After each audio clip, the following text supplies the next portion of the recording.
નમસ્કાર વિદ્યાર્થી મિત્રો આજે આપણે સંસ્કૃતમાં સંધિનો અભ્યાસ કરવાનો છે. બરાબર છે મિત્રો. સંધિ એટલે જોડવું. જ્યારે બે શબ્દોને જોડવામાં આવે ત્યારે સ્વર અને વ્યંજનમાં જે પરિવર્તન થાય તેને સંધિ કહેવાય. મિત્રો અહીં તમે જોઈ શકો છો કે મેં સંધિની વ્યાખ્યા પણ લખી છે કે બે શબ્દોને જોડતા સ્વર વ્યંજનમાં પરિવર્તન આવે તેને સંધિ કહે છે. બરાબર છે. તો અહીં મેં ઉદાહરણ પણ લખ્યું છે. એક ઉદાહરણ પ્રમાણે હજી આપણે સારી રીતે સમજીએ. રામ પ્લસ અવતારઃ. બરાબર છે. અહીં વ્યાખ્યામાં તમે જોઈ શકો છો કે બે શબ્દોને જોડતા, તો આ બે શબ્દોને જોડતા સ્વર અને વ્યંજનમાં જે પરિવર્તન આવે તેને સંધિ કહેવાય. તો આપણે અહીં રામ અવતારઃ બે શબ્દોને જોડીશું. કઈ રીતે જોડીશું? તો રામ એવો સ્વર આવે છે જ્યારે આપણે રામ બોલીએ છીએ. બરાબર. તો રામ તો એનો સ્વર અ લઈશું, પ્લસ અવતારહનો આપણે આગળનો અ લઈશું. બરાબર. તો સંધિના નિયમ પ્રમાણે અ પ્લસ અ બરાબર આ થાય તો થઈ જશે રામાવતારઃ. બરાબર. અહીં તમે જોઈ શકો છો કે રામ લખ્યું છે, અહીં અવતારઃ છે. રામ બોલીએ ત્યારે અ એવો સ્વર પાછળ આવે તો આપણે એ સ્વર અ લીધો છે, અવતારહનો અ લીધો, એટલે સંધિના નિયમ પ્રમાણે અ પ્લસ અ બરાબર આ થાય તો થઈ જશે રામાવતારઃ. બરાબર છે. સમજ પડી ને મિત્રો? હવે મિત્રો આપણે સંધિમાં અત્યારે ધોરણ 9માં સ્વર સંધિનો અભ્યાસ કરવાનો છે અને તેના પેટા પ્રકારોનો અભ્યાસ કરવાનો છે. એ સિવાય અનુસ્વારવાળી સંધિ જે આપણે આગળની વિડીયોમાં પણ ભણી ચૂક્યા છે એનો પણ આપણે વિસ્તારપૂર્વક ફરી અભ્યાસ કરીશું. બરાબર છે. તો સૌ પ્રથમ ચાલો આપણે સ્વર સંધિ વિશે સમજીએ. મિત્રો હવે આપણે સ્વર સંધિ વિશે અભ્યાસ કરીશું. સ્વર સંધિ એટલે જ્યારે બે શબ્દોમાં, બરાબર છે, આપણે આગળ જોયું એમ રામ અને અવતારઃ એ બે શબ્દો થયા ને, એમ બે શબ્દોમાં પહેલો શબ્દ છે જે એના પાછળનો જે વર્ણ છે એમાં સ્વર આવે અને બીજા શબ્દનો આગળનો જે વર્ણ છે એ પણ સ્વર હોય, એ બંનેના મેળથી, એ બંનેના ભેગા થવાથી જે ધ્વનિ પરિવર્તન આવે તેને સ્વર સંધિ કહેવાય. એટલે આગળ આપણે જોયું ને બે શબ્દો હતા રામ વત્તા અવતારઃ. એમાં રામ અ એવો સ્વર આવે છે અને અવતારમાં આગળ તમે જોશો તો અવતાર એમાં અ આગળ છે. બરાબર છે. એટલે એ પણ સ્વર છે અને રામમાં અ એ પણ સ્વર છે.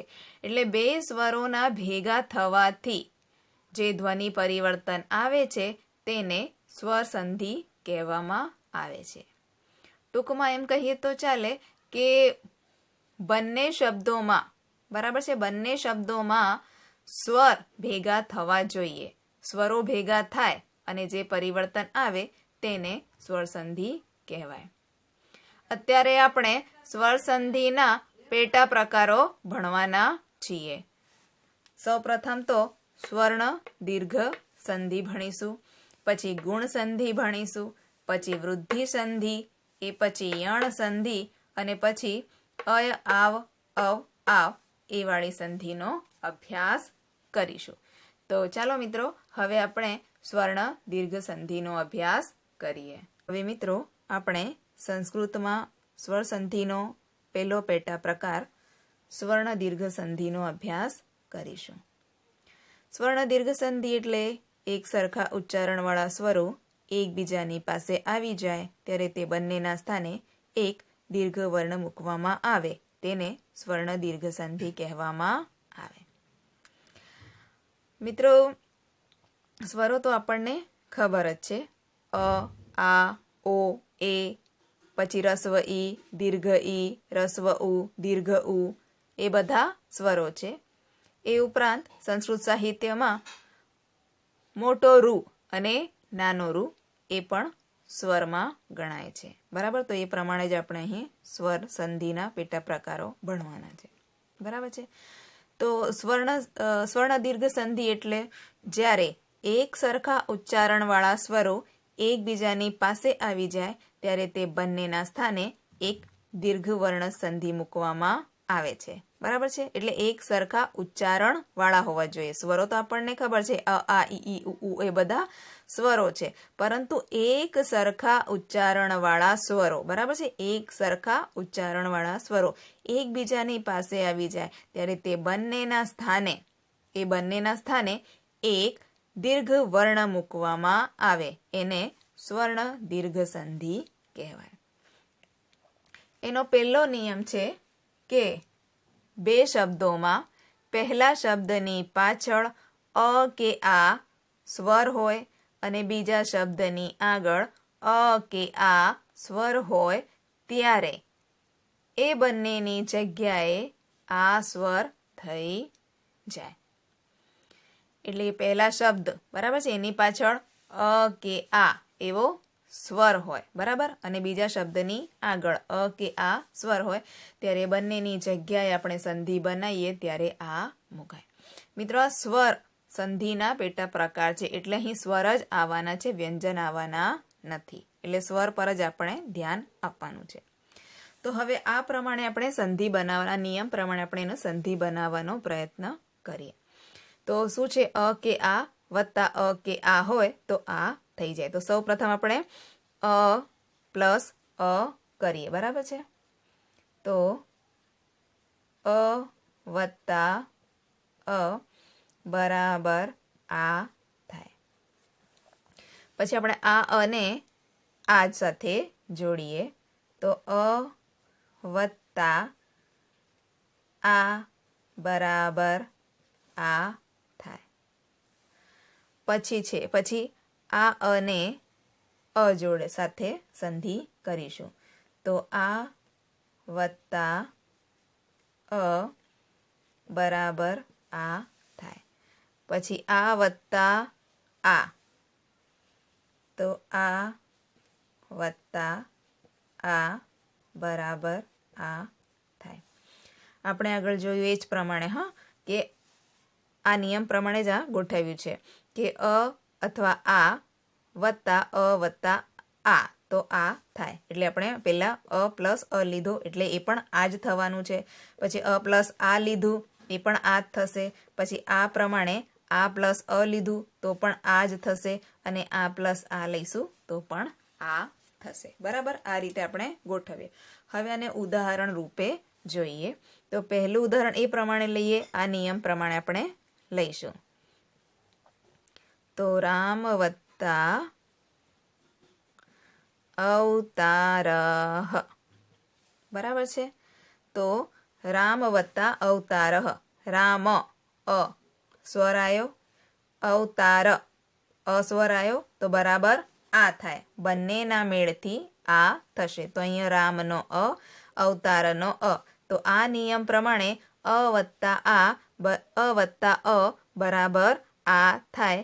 તો થઈ જશે રામાવતારઃ. બરાબર છે. હવે આપણે એ જ પ્રમાણે બીજો નિયમ સમજીએ, જેમાં અ વત્તા આ થશે. બરાબર છે. તો અહીં આપણે લઈશું તવ વત્તા આ ગમનમ. બરાબર, તો તવ અ બોલીએ એટલે આ સ્વર નીકળે છે. બરાબર, અને આ ગમનમ એમાં આ સ્વર છે. તો આ નિયમ પ્રમાણે અ વત્તા આ બરાબર આ થાય. તો તવનો અ વત્તા આગમનનો આ, અ વત્તા આ બરાબર આ થાય. તો થઈ જશે તવા ગમનમ. બરાબર, હવે એ જ પ્રમાણે આપણે ત્રીજો નિયમ એનો સમજીએ, જેમાં આ વત્તા અ બરાબર આ થાય. તે એક ઉદાહરણ એનું પણ આપણે લઈ લઈશું. કદા વત્તા અપી. બરાબર છે. તો કદા આ સ્વર આવ્યો, અ પી અને અ આવ્યો, બરાબર. આ વત્તા અ બરાબર આ થાય. તો કદાનો આ, અપીનો આ વત્તા અ બરાબર આ થશે. તો થઈ જશે કદા પી. હવે મિત્રો આપણે આ નિયમ પ્રમાણે અ વત્તા આ વત્તા આ કરીશું. તો આ વત્તા આ બરાબર આ થશે. હવે આપણે એનું એક ઉદાહરણ લઈ લઈશું. તો વિદ્યા વત્તા આલય, બરાબર છે. હવે આ નિયમ પ્રમાણે થશે કે વિદ્યામાં આ છે અને આલયમાં પણ આ છે, એટલે આ વત્તા આ બરાબર આ થાય. એટલે વિદ્યા વત્તા આલય થશે વિદ્યાલય,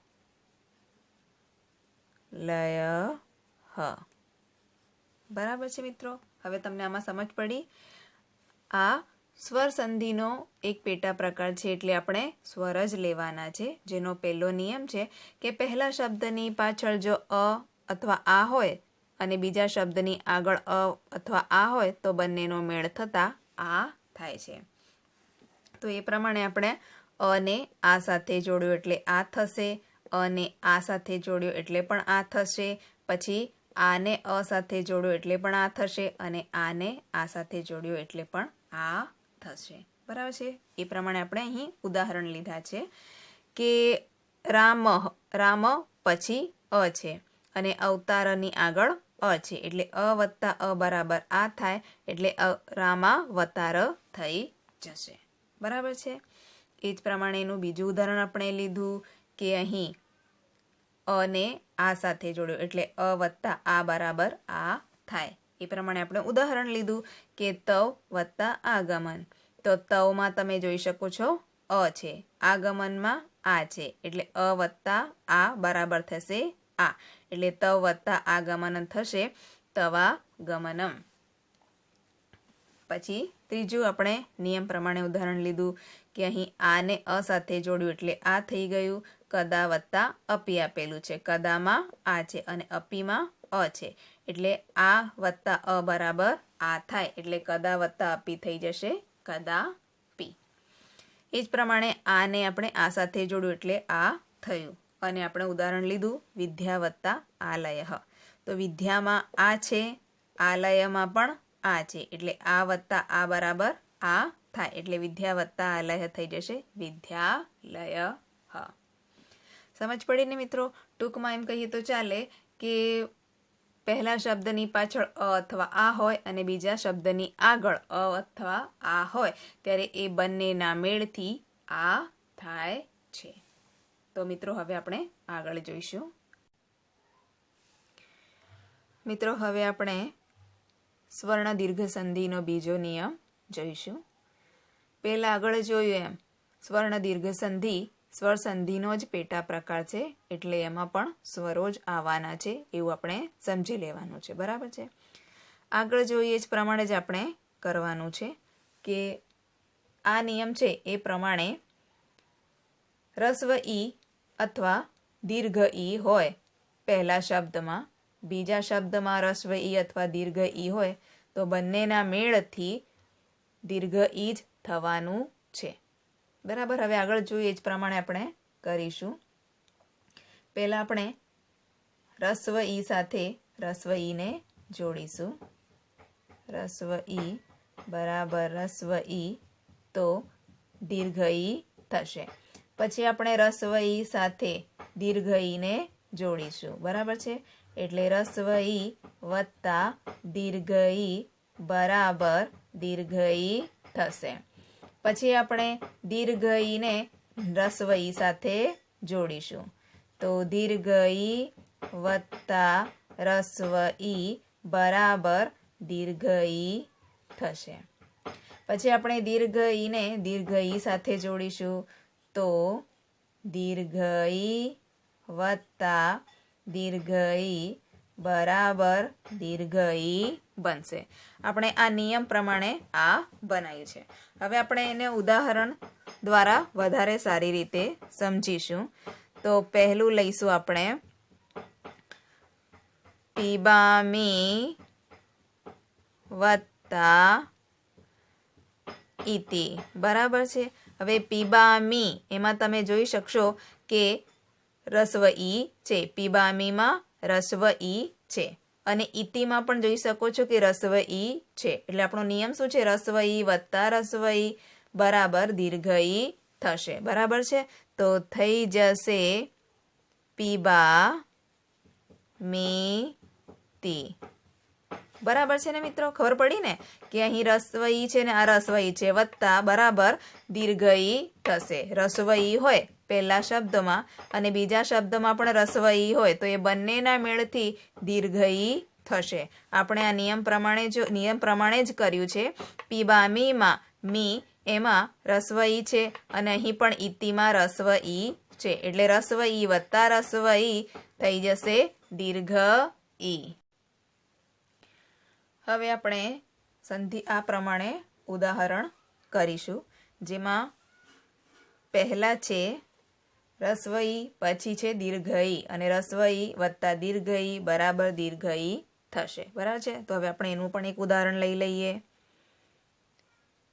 કવિ વત્તા ઈક્ષ તે, બરાબર છે। કવિમાં તમે જોઈ શકો છો કે અહીં રસ્વ ઈ છે, તો અહીં રસ્વ ઈ છે, બરાબર। ઈક્ષતેમાં તમે જોશો દીર્ઘ ઈ છે, તો અહીં દીર્ઘ ઈ છે, બરાબર। તો આ નિયમ પ્રમાણે રસ્વ ઈ વત્તા દીર્ઘ ઈ બરાબર દીર્ઘ ઈ થશે। તો આ નિયમ પ્રમાણે આપણે જોડીશું તો થઈ જશે કવિક્ષ તે, બરાબર છે। થઈ ગઈ ને અહીંયા દીર્ઘ ઈ થયું ને અહીંયા, બસ એ જ પ્રમાણે હવે આપણે એનો બીજો નિયમ લઈશું, જેમાં છે દીર્ઘ ઈ વત્તા રસ્વ ઈ બરાબર દીર્ઘ ઈ થશે। તો આ જ નિયમ પ્રમાણે આપણે બીજું ઉદાહરણ લઈશું। ગૌરી વત્તા ઈદમ, બરાબર છે। હવે આમાં તમે જોઈ શકો છો કે આ નિયમ પ્રમાણે જ મેં ગોઠવ્યું છે, જેમાં છે ગૌરી એમાં તમે દીર્ઘ ઈ જોઈ શકો છો, બરાબર છે। તો અહીં દીર્ઘ ઈ છે, બરાબર। પછી છે ઈદમ, ઈદમમાં ઈ આ રસ્વ ઈ છે, તો અહીં રસ્વ ઈ છે। આ નિયમ પ્રમાણે દીર્ઘ ઈ વત્તા રસ્વ ઈ બરાબર દીર્ઘ ઈ થશે। તો હવે આપણે આને જોઈન્ટ કરીશું ત્યારે અહીં વચ્ચે દીર્ઘ ઈ મૂકીશું, તો થઈ જશે ગૌરી દમ, બરાબર છે। ગૌરી દમ થઈ જશે। તો આ નિયમ પ્રમાણે આપણે જોડીશું તો થઈ જશે કવિક્ષ તે, બરાબર છે। થઈ ગઈ ને અહીંયા દીર્ઘ ઈ થયું ને અહીંયા, બસ એ જ પ્રમાણે હવે આપણે એનો બીજો નિયમ લઈશું, જેમાં છે દીર્ઘ ઈ વત્તા રસ્વ ઈ બરાબર દીર્ઘ ઈ થશે। તો આ જ નિયમ પ્રમાણે આપણે બીજું ઉદાહરણ લઈશું। ગૌરી વત્તા ઈદમ, બરાબર છે। હવે આમાં તમે જોઈ શકો છો કે આ નિયમ પ્રમાણે જ મેં ગોઠવ્યું છે, જેમાં છે ગૌરી એમાં તમે દીર્ઘ ઈ જોઈ શકો છો, બરાબર છે। તો અહીં દીર્ઘ ઈ છે, બરાબર। પછી છે ઈદમ, ઈદમમાં ઈ આ રસ્વ ઈ છે, તો અહીં રસ્વ ઈ છે। આ નિયમ પ્રમાણે દીર્ઘ ઈ વત્તા રસ્વ ઈ બરાબર દીર્ઘ ઈ થશે। તો હવે આપણે આને જોઈન્ટ કરીશું ત્યારે અહીં વચ્ચે દીર્ઘ ઈ મૂકીશું, તો થઈ જશે ગૌરી દમ, બરાબર છે। ગૌરી દમ થઈ જશે। હવે મિત્રો આપણે ચોથા નિયમ પ્રમાણે ગોઠવીશું, જેમાં દીર્ઘ ઈ વત્તા દીર્ઘ ઈ બરાબર દીર્ઘ ઈ થશે, બરાબર છે। તો આ એક ઉદાહરણ આપણે દીર્ઘ ઈનું પણ લઈ લઈએ। દેવી વત્તા ઈક્ષ તે, બરાબર છે। તો દેવીમાં ઈ તમે જોઈ શકો છો કે દીર્ઘ ઈ છે, અહીંયા છે ને દીર્ઘ ઈ, પછી ઈક્ષतेમાં જોશો તો ઈક્ષतेમાં પણ દીર્ઘ ઈ છે, તો અહીંયા છે ને દીર્ઘ ઈ, તો આ નિયમ પ્રમાણે દીર્ઘ ઈ વત્તા દીર્ઘ ઈ બરાબર દીર્ઘ ઈ થશે. તો આપણે આ બંનેને જોઈન કરીશું ત્યારે દીર્ઘ ઈ મુકાશે. તો થઈ જશે દેવીક્ષતે. બરાબર છે ને મિત્રો? હવે તમને આ નિયમ પ્રમાણે ખબર પડી ગઈ ને કે રસ્વ ઈ વત્તા રસ્વ ઈ બરાબર દીર્ઘ ઈ થાય, પછી રસ્વ ઈ વત્તા દીર્ઘ ઈ બરાબર દીર્ઘ ઈ થાય, દીર્ઘ ઈ વત્તા રસ્વ ઈ બરાબર દીર્ઘ ઈ થાય, દીર્ઘ ઈ વત્તા દીર્ઘ ઈ બરાબર દીર્ઘ ઈ થાય. તો આ પ્રમાણે આપણે સ્વર સંધિનો જે પહેલો પ્રકાર છે સ્વર્ણ દીર્ઘ સંધિ, એનો બીજો નિયમ કે ઈ રસ્વ ઈ અથવા દીર્ઘ ઈ હોય અને એ પછી બીજા શબ્દમાં રસ્વ ઈ અથવા દીર્ઘ ઈ હોય તો આપણે એ બંનેના સ્થાને દીર્ઘ ઈ મૂકવાનું છે. બરાબર છે ને? સમજ પડી મિત્રો તમને? હવે આપણે સ્વર્ણ દીર્ઘ સંધિનો મિત્રો ત્રીજો નિયમ આપણે ભણીશું, જેમાં રસ્વ ઉ અને દીર્ઘ ઉ હોય અને એ પછી એટલે કે પહેલા શબ્દમાં રસ્વ ઉ અને દીર્ઘ ઉ હોય એ પછી બીજા શબ્દમાં રસ્વ ઉ અથવા દીર્ઘ ઉ થાય તો એ બંનેના મેળથી દીર્ઘ ઉ થશે. બરાબર છે? હવે આપણે આગળ જોયું એ જ પ્રમાણે આપણે અહીં પણ કરવાનું છે. તો પહેલા આપણે રસ્વ ઉને રસ્વ ઉ સાથે જોડીશું. તો રસ્વ ઉ વત્તા રસ્વ ઉ શું થશે? તો દીર્ઘ ઉ થશે. પછી છે રસ્વ ઉ વત્તા દીર્ઘ ઉ, તો રસ્વ ઉ વત્તા દીર્ઘ ઉ બરાબર શું થશે? દીર્ઘ ઉ. પછી દીર્ઘ ઉ અને રસ્વ ઉ સાથે જોડીશું. તો રસ્વ ઉ વત્તા દીર્ઘ ઉ વત્તા રસ્વ ઉ બરાબર દીર્ઘ ઉ થશે. પછી આપણે લઈશું દીર્ઘ ઉ વત્તા દીર્ઘ ઉ, તો દીર્ઘ ઉ વત્તા દીર્ઘ ઉ બરાબર થશે દીર્ઘ ઉ. બરાબર છે? આ પ્રમાણે આપણે જોઈન્ટ કર્યું. પહેલા રસ્વ ઉ ને રસ્વ ઉ સાથે જોડ્યું તો થઈ જશે દીર્ઘ ઉ. પછી રસ્વ ઉ ને દીર્ઘ ઉ સાથે જોડીશું તો થઈ જશે દીર્ઘ ઉ. પછી દીર્ઘ ઉ ને રસ્વ ઉ સાથે આપણે જોડીશું તો થઈ જશે દીર્ઘ ઉ. પછી દીર્ઘ ઉ ને દીર્ઘ ઉ સાથે જોડીશું તો આ નિયમ પ્રમાણે થઈ જશે દીર્ઘ ઉ. હવે આપણે આને ઉદાહરણ દ્વારા હજી સારી રીતે સમજવાનો પ્રયત્ન કરીશું. તો પહેલા આપણે રસ્વ ઉ વત્તા રસ્વ ઉ લઈશું, જેના બંનેના જોડથી થશે દીર્ઘ ઉ. તો પહેલા એ પ્રમાણે આપણે ઉદાહરણ લઈશું. લઘુ વત્તા ઉદ્યાનમ. બરાબર છે? અહીં તમે જોઈ શકો છો કે લઘુમાં રસ્વ ઉ છે. બરાબર છે? ઉદ્યાનમમાં પણ રસ્વ ઉ છે. તો આ નિયમ પ્રમાણે રસ્વ ઉ પહેલા હોય અને બીજામાં રસ્વ ઉ હોય ત્યારે દીર્ઘ ઉ થઈ જશે. બરાબર? તો આ બંનેની જગ્યા પર આપણે કરી દઈશું દીર્ઘ ઉ. તો લઘુ વત્તા ઉદ્યાનમ થઈ જશે લઘુ ધ્યાનમ. બરાબર છે ને? રસ્વ ઉ વત્તા રસ્વ ઉ બરાબર દીર્ઘ ઉ થાય. તો લઘુમાં રસ્વ ઉ છે અને ઉદ્યાનમમાં પણ રસ્વ ઉ છે તો બરાબર થઈ ગયું દીર્ઘ ઉ. હવે આપણે બીજો નિયમ જોઈશું. એમાં રસ્વ ઉ વત્તા દીર્ઘ ઉ બરાબર દીર્ઘ ઉ થાય. એ પ્રમાણે હવે આપણે ઉદાહરણ લઈશું. તો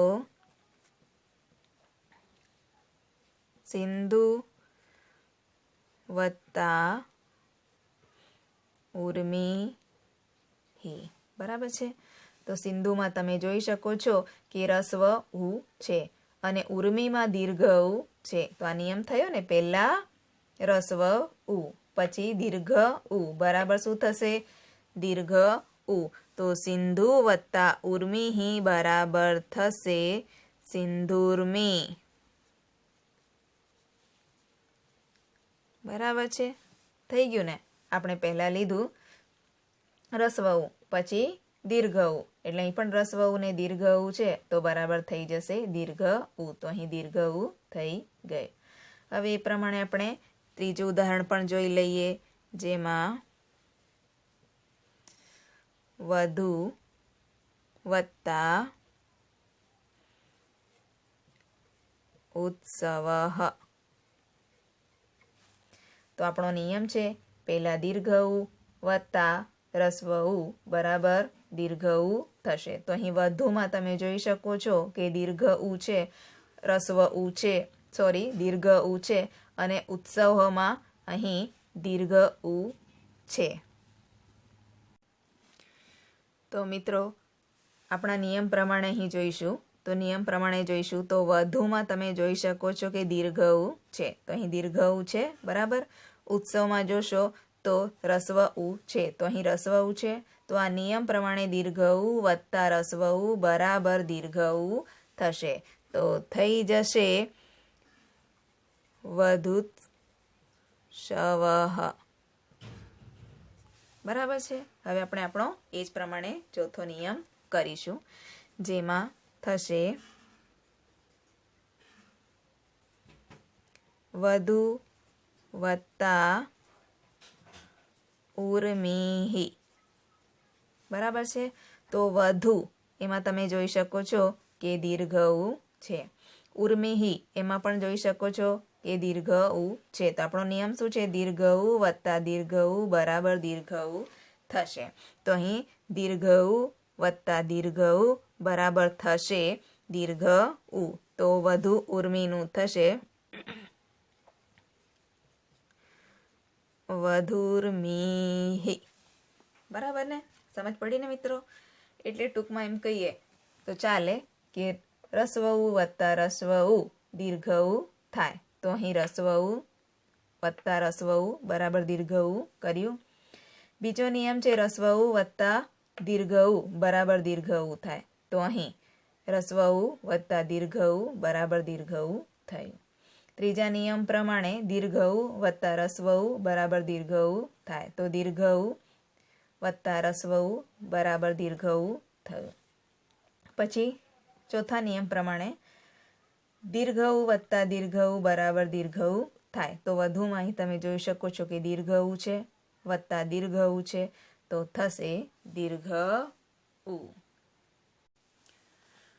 હવે મિત્રો આગળ આપણે જોયું એ જ પ્રમાણે સંસ્કૃત સાહિત્યમાં રૂ એ પણ સ્વર ગણાય છે.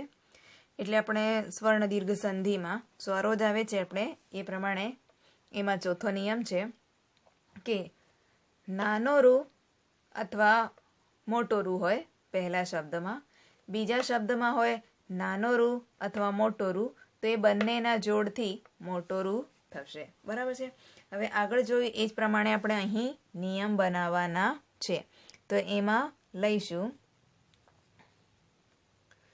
નાનો રૂ વત્તા નાનો રૂ. બરાબર. આ બેને આપણે જોઈન્ટ કરી દઈશું. બરાબર થશે મોટો રૂ. હવે આપણે એને ઉદાહરણ તરીકે સમજીશું. તો પિતૃ વત્તા ઋણ. બરાબર.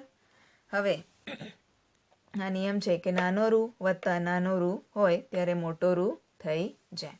તો આપણે અહીં પિતૃમાં અહીં નાનો રૂ છે. બરાબર છે. અને ઋણમાં પણ નાનો રૂ છે. નિયમ શું છે? નાનો રૂ વત્તા નાનો રૂ બરાબર મોટો રૂ થાય. તો આ બે રૂને જોઈન્ટ કરીશું ત્યારે મોટો રૂ થશે. તો થઈ જશે પિતૃણમ. બરાબર છે.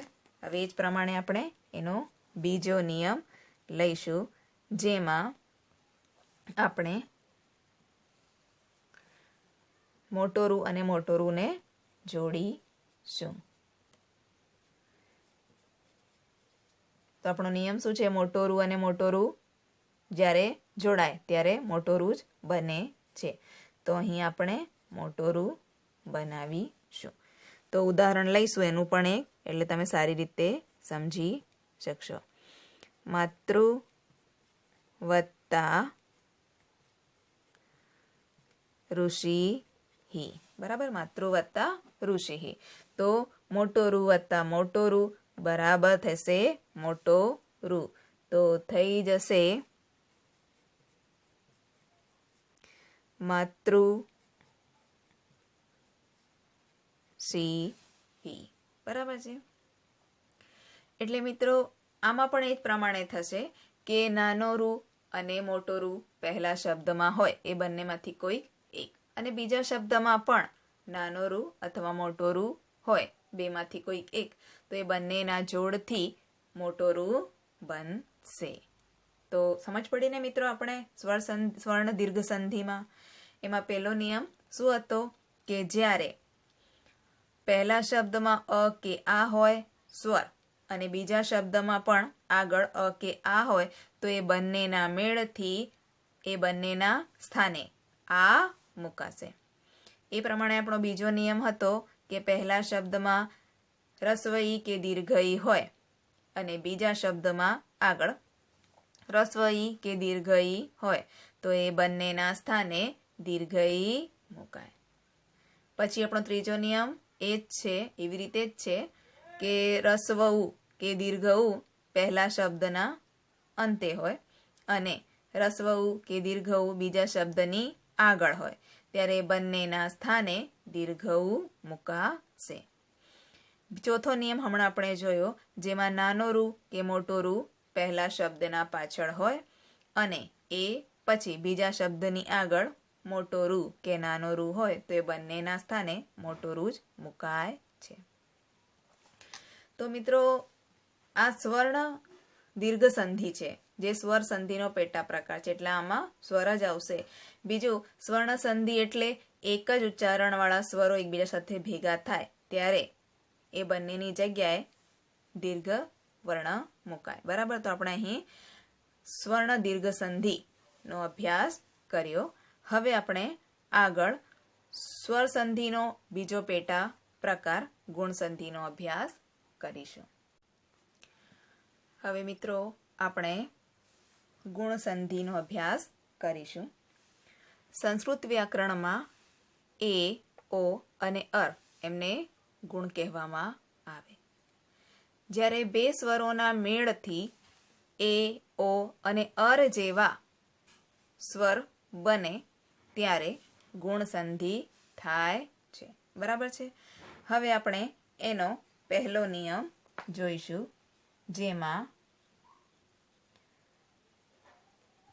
અ કે આ હોય અને રસ્વ ઈ કે દીર્ઘ ઈ હોય ત્યારે એ બને, એનો પહેલો નિયમ, બરાબર છે. હવે આ નિયમ પ્રમાણે આપણે ઉદાહરણ જોઈશું. તો પહેલા અ વત્તા ઈ કરીશું, તો અ વત્તા રસ્વ ઈ બરાબર એ થાય. તો આપણે ઉદાહરણ પ્રમાણે એને સમજીશું. ઉપ વત્તા ઇન્દ્રઃ. ઉપમાં તમે જોઈ શકો છો ઉપ, અ સ્વર આવ્યો તો અહીંયા સ્વર છે. ઇન્દ્રમાં તમે જોઈ શકો છો કે રસ્વ ઈ છે, તો બરાબર અહીંયા રસ્વ ઈ આવી. તો અ વત્તા રસ્વ ઈ બરાબર એ થાય. તો ઉપ વત્તા ઇન્દ્ર બરાબર શું થશે?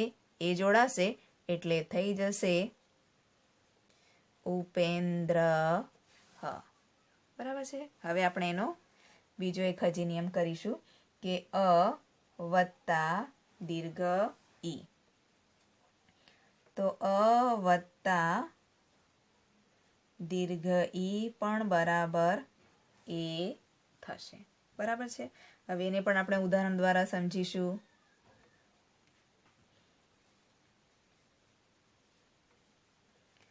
સુર વત્તા ઈશઃ, બરાબર. હવે સુરમાં સુર અ સ્વર આવ્યો, બરાબર છે. ઈશ, ઈશઃ એમાં ઈ એ જોયું કે દીર્ઘ ઈ આવ્યો, બરાબર. એટલે આપણા નિયમ પ્રમાણે અ વત્તા દીર્ઘ ઈ બરાબર એ થાય. તો થઈ જશે સુરે શ હ. બરાબર છે. સુર એમાં અ સ્વર આવ્યો, ઈશ એમાં ઈ સ્વર આવ્યો. બરાબર છે. એટલે અ વત્તા ઈ બરાબર એ થાય. તો સુર વત્તા ઈશ બરાબર સુરેશ થશે. હવે આપણે આ ને ઈ સાથે મેળવીશું. તો આ વત્તા ઈ બરાબર થશે એ. બરાબર. તો હવે એનું પણ એક ઉદાહરણ આપણે જોઈ લઈશું. તથા વત્તા ઈતિ. બરાબર. તથામાં આ સ્વર છે, ઈતિમાં ઈ સ્વર આપેલો છે, એટલે આ વત્તા ઈ બરાબર એ થશે. તો થઈ જશે તથે તી. બરાબર. હજી એક ચોથો નિયમ આપણે જોઈ લઈશું. આ વત્તા ઈ. કયો ઈ? તો દીર્ઘ ઈ. તો આ વત્તા દીર્ઘ ઈ બરાબર એ થાય. તો એનો પણ આપણે એક ઉદાહરણ જોઈ લઈશું. રમા વત્તા ઈશ. બરાબર. તો રમામાં આ સ્વર આવ્યો, ઈશ એમાં ઈ સ્વર આવ્યો. બરાબર. એટલે આ વત્તા ઈ બરાબર એ થાય. તો થઈ જશે રમેશ. બરાબર છે. એટલે મિત્રો આ નિયમ પ્રમાણે ગુણસંધિનો જે પહેલો નિયમ છે એ નિયમ પ્રમાણે અ વત્તા ઈ બરાબર એ થાય, અ વત્તા ઈ બરાબર એ થાય, આ વત્તા ઈ બરાબર એ થાય અને આ વત્તા ઈ બરાબર એ થાય.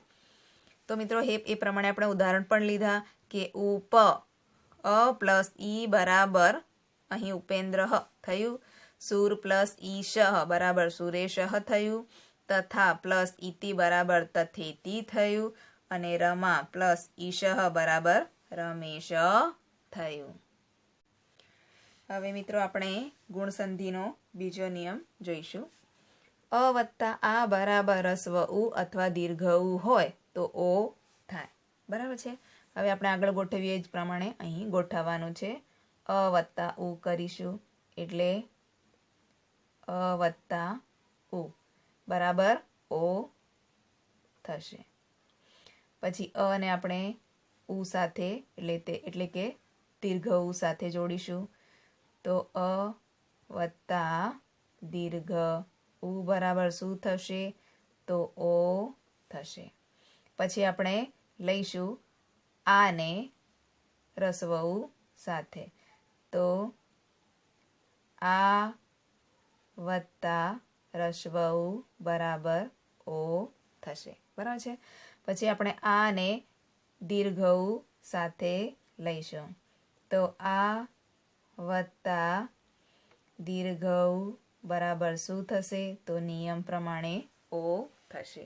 તો હવે આપણે એને ઉદાહરણ દ્વારા હજી સારી રીતે સમજીશું.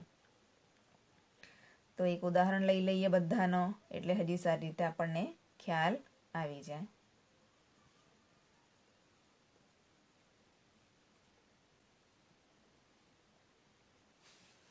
તો મિત્રો અહીં તમે જોઈ શકો છો હિત વત્તા ઉપદેશ.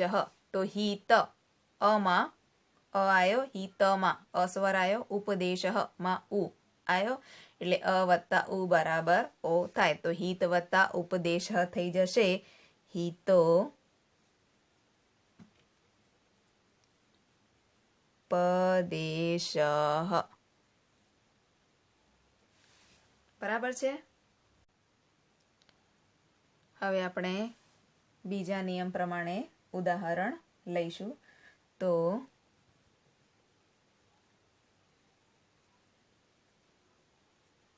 પીન વત્તા ઉરુ હુ. બરાબર છે. તો અહીં પીનમાં તમે જોઈ શકો છો અ છે, ઉરુમાં ઉ છે. તો અ વત્તા ઉ બરાબર ઓ થાય. એટલે પીન વત્તા ઉરુ હુ થશે પી નો રૂ હુ. બરાબર છે. હવે આપણે એ જ પ્રમાણેનો ત્રીજો નિયમ લઈશું. એક ઉદાહરણ એનું પણ લઈ લઈશું. તો ગંગા વત્તા ઉદ્દકમ.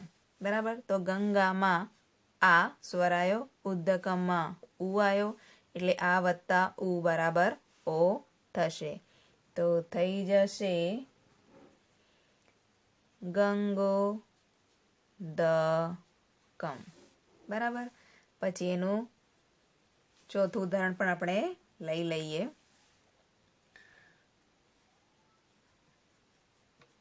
રંભા વત્તા ઉરુહુ. તો રંભામાં આ સ્વર આવ્યો, ઉરુહુમાં ઉ સ્વર આવ્યો, એટલે આ વત્તા ઉ બરાબર ઓ થશે. એટલે રંભા વત્તા ઉરુહુ થશે રંભો રૂહુ. બરાબર ને? ખબર પડી મિત્રો? એટલે બીજા નિયમ પ્રમાણે અ વત્તા ઉ બરાબર ઓ થાય, એટલે હિત વત્તા ઉપદેશ બરાબર હિતોપદેશ થશે. અ વત્તા ઉ બરાબર ઓ થાય, એટલે પીન વત્તા ઉરુહુ પીનોરુહુ થશે. આ વત્તા ઉ બરાબર ઓ થાય, એટલે ગંગા વત્તા ઉદ્દકમ થશે ગંગોદકમ. આ વત્તા ઉ બરાબર ઓ થાય તો રંભા વત્તા ઉરુહુ થશે રંભો રૂહુ. હવે મિત્રો આપણે ગુણસંધિનો ત્રીજો નિયમ જોઈશું. એ નિયમ પ્રમાણે પહેલા પદમાં અ કે આ સ્વર બનતા હોય અને બીજા પદમાં શરૂઆતમાં નાનો રૂ અથવા મોટો રૂ થતો હોય તો બંનેના મેળથી અર બને છે. આગળ જોઈએ એ પ્રમાણે રૂ એ પણ સંસ્કૃત સાહિત્યમાં સ્વર જ ગણાય છે, એટલે આપણે સ્વર પ્રમાણે જેને લઈશું. તો આગળ જોયું તો એ જ પ્રમાણે આપણે આને પણ ગોઠવીશું. અ સાથે રૂને કરીશું, એટલે અ વત્તા નાનો રૂ બરાબર થશે અર. પછી એ પ્રમાણે આ અને મોટા રૂને આપણે ગોઠવીશું, એટલે આ વત્તા મોટો રૂ બરાબર બનશે અર. હવે આ નિયમ પ્રમાણે આપણે ઉદાહરણ પણ લઈશું. તો પહેલા લઈશું સપ્ત વત્તા ઋષિ હિ. તો સપ્તમાં તમે જોઈ શકો છો કે અ સ્વર છે, સપ્ત અ સ્વર છે પાછળ, ઋષિ હિ એમાં રૂ આગળ સ્વર છે. તો અ વત્તા રૂ બરાબર થશે અર, એટલે સપ્ત વત્તા ઋષિ હિ થઈ જશે સપ્તર્ષિ હિ. બરાબર છે. હવે બીજો નિયમ છે આપણો આ વત્તા મોટો રૂ બરાબર થઈ જશે અર. બરાબર. તો એનું પણ આપણે એક ઉદાહરણ લઈ લઈએ. તો મહા વત્તા ઋષિ હિ. મહામાં આ સ્વર આવ્યો, ઋષિ હિમાં તમે જોઈ શકો છો કે રૂ આવ્યો. બરાબર. એટલે આપણા નિયમ પ્રમાણે આ વત્તા રૂ બરાબર અ થાય, એટલે થઈ જશે મહર્ષિ. બરાબર છે? મહર્ષિ હિ. બરાબર છે? સમજ પડી ને મિત્રો? એટલે ગુણ સંધિના 3 નિયમ છે. એ નિયમ પ્રમાણે પહેલો જે નિયમ છે એ નિયમ પ્રમાણે અ કે આ હોય એ પછી ઈ કે એટલે રસ્વ ઈ અથવા દીર્ઘ ઈ હોય તો એ બંનેની જગ્યા પર એ મુકાય. બીજો નિયમ છે અ કે આ હોય અને ઉ રસ્વ ઉ કે દીર્ઘ ઉ હોય તો એ બંનેના જગ્યા પર ઓ મુકાય. અને ત્રીજો નિયમ આપણે હમણાં જ જોયો, અ કે આ હોય એમની જગ્યા પર નાનો રૂ અથવા મોટો રૂ હોય તો એ બંનેના મેળથી અર બને. તો સમજ પડી ને મિત્રો તમને ગુણ સંધિમાં? બરાબર ને? મિત્રો અહીં આપણો સંધિનો ભાગ નંબર 1 અહીં જ પૂર્ણ થાય છે. હવે મિત્રો આપણે સંધિના ભાગ નંબર 2 સાથે આવતી વિડીયોમાં મળીશું.